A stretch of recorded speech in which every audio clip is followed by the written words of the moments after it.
Donald Trump's favorite geopolitical playbook is suddenly back in the global spotlight, and this time the target is neither Canada nor Greenland.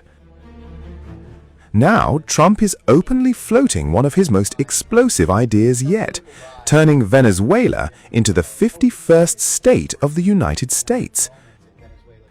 The controversy erupted after Trump shared a provocative image on Truth Social, showing a map of Venezuela draped in the American flag, stamped with the words 51st State. The post was later amplified by the White House's official X account, instantly triggering shockwaves across diplomatic and political circles. The post came just one day after Venezuela's interim president, Delcy Rodriguez, firmly rejected the idea, declaring that her country had never considered becoming part of the United States, especially as its 51st state.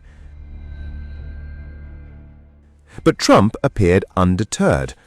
In an interview with Fox News, Trump said he was seriously considering the idea, pointing to Venezuela's massive oil wealth and claiming the country was increasingly aligned with Washington.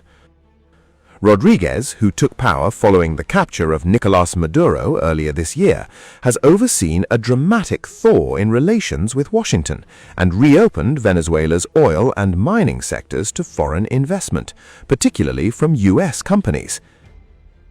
Yet despite the warming ties, she drew a hard line on sovereignty, insisting Venezuelans would never surrender their independence.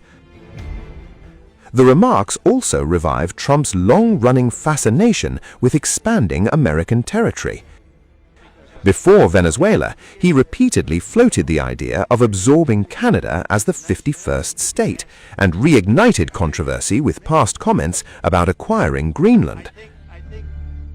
What once sounded like political trolling is now evolving into something far more serious and far more explosive. Donald Trump wanted Iran's uranium, but before Washington could get its hands on Tehran's nuclear stockpile, the United States carried out a secretive international operation thousands of miles away, inside Venezuela. On May 8th, the U.S. government removed 13.5 kilograms of enriched uranium from a former research reactor in Venezuela and transported the material to the United States. It was a joint operation involving the UK, the US, and Venezuela. The enriched uranium had been located at the RV-1 reactor in Venezuela's capital, Caracas.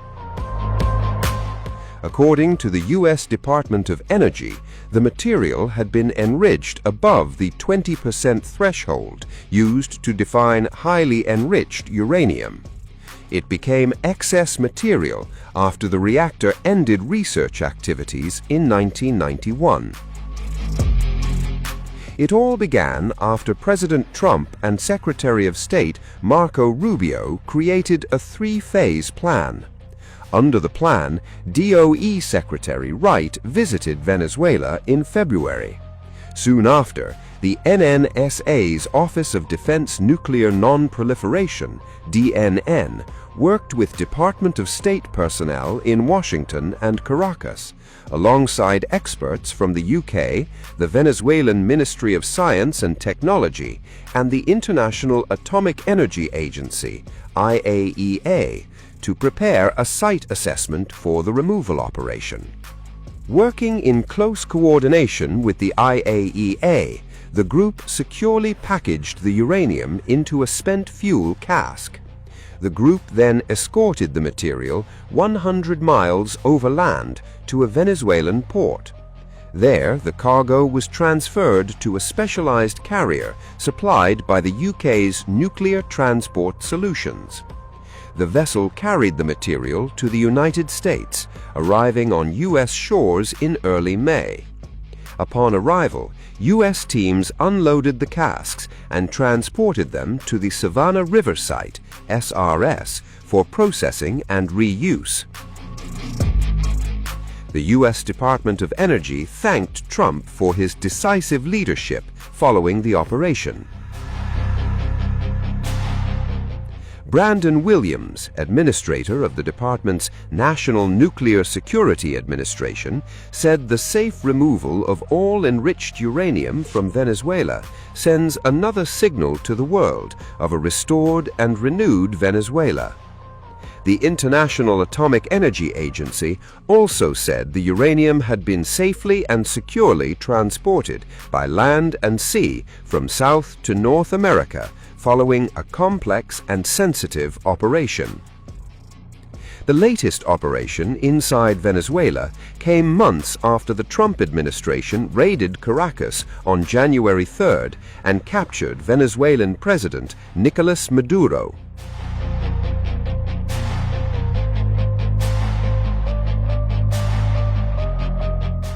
On February 28th, the US and Israel launched a joint attack on Iran. The war lasted for 40 days until Trump announced a 2-week ceasefire on April 8th.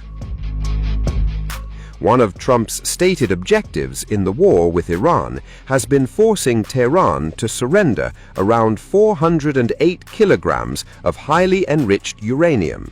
However, those efforts have failed so far. On April 7th, Press TV reported that an earlier US-led operation in Iran's Isfahan province was intended to infiltrate and attack an Iranian nuclear facility, rather than rescue a downed pilot, as initially claimed by US officials.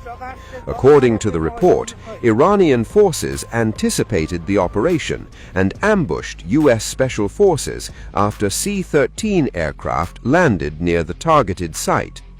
The report further claimed that several aircraft and helicopters were damaged or destroyed, forcing US forces into a hurried evacuation. Axios reported that the Islamic Republic has 450 kilograms of 60% enriched uranium, which is convertible to weapons grade within weeks.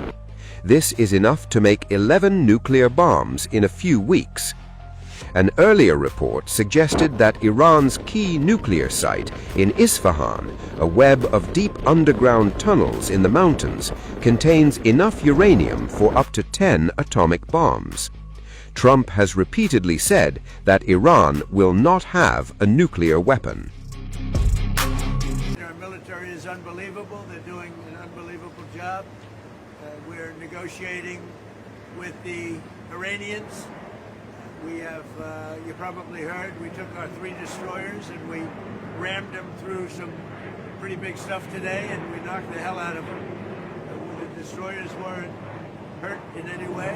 The people weren't hurt, but they were firing at us, and we were firing back at them.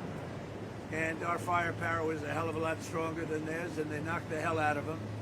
They took down a lot of small boats. You know, we call them small boats or fast boats. They're both small and they're fast, with some weaponry on the front. You know, this is what, so this is now replacing the Navy. They had a Navy 159 boats, they have none. Okay, they're all at the bottom of the sea, so they replace that with what they call the fast boat. It's a fast boat, big deal, it's fast, it's got a machine gun in front. They've been knocked down, they knocked out quite a few of them today. Yesterday they knocked down 8, they average 8 a day.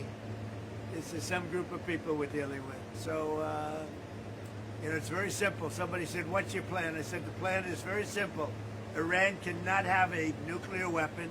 It cannot have a nuclear bomb, and it's not going to have. And they're really at the end of the line.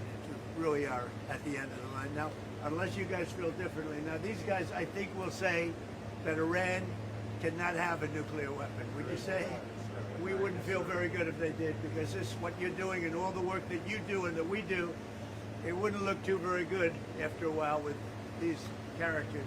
We're not going to give them the right to have a nuclear weapon. There's zero chance. And they know that, and they've agreed to that. Let's see if they are willing to sign it.